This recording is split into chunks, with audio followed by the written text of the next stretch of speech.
In the xy plane above, O is the center of the circle, and the measure of angle AOB is pi over A radians.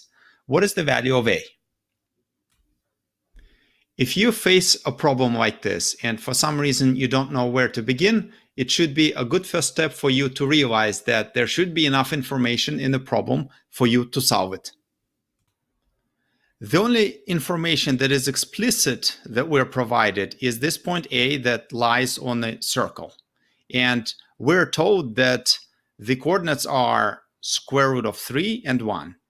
And all we know about graphs is that the sequence of numbers matters. And square root of 3 means that this point falls on the x-axis at this point of square root of 3. And we also understand that the second number 1 is where this point falls on the y-axis. If we drop a line from this point A to the x-axis, what we get is a right triangle.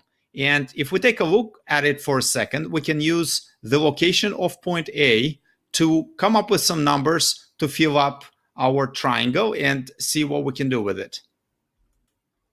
For convenience, let's draw a triangle outside of the circle since there might not be enough space on the graph. And what we see if we look at it is that the bottom side seems to be the x-coordinate of point A, or square root of 3. And similarly, we have the right side, which should equal to the y-coordinate of point A, or it should equal to 1. With dimensions 1 and square root of 3, we should be able to recognize one of the standard right triangles. So we can fill out the angles of 30 and 60. This leads us to the realization that the angle AOB equals to 30 degrees. And this very angle were provided in the question where they state that this angle equals to pi over A. Let's set it up. Pi over A equals 30 degrees. Here, hopefully, you know that pi is the same as 180 degrees. And if for some reason you're not very comfortable with radians, you can think of it within the formula of circumference, where a circumference equals 2 pi times r. And r stands for radius. And so the full circumference, or 360 degrees, equals to 2 pi, which means that pi equals to 180 degrees.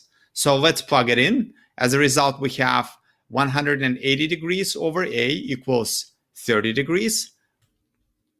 Now let's pull A out of the denominator and multiply both sides by A. What we get is 180 degrees equals to 30 degrees times A.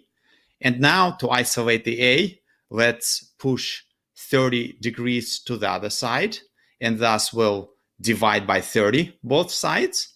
And ultimately what we get is A equals to 180 divided by 30, and that equals to 6. 6 is our answer.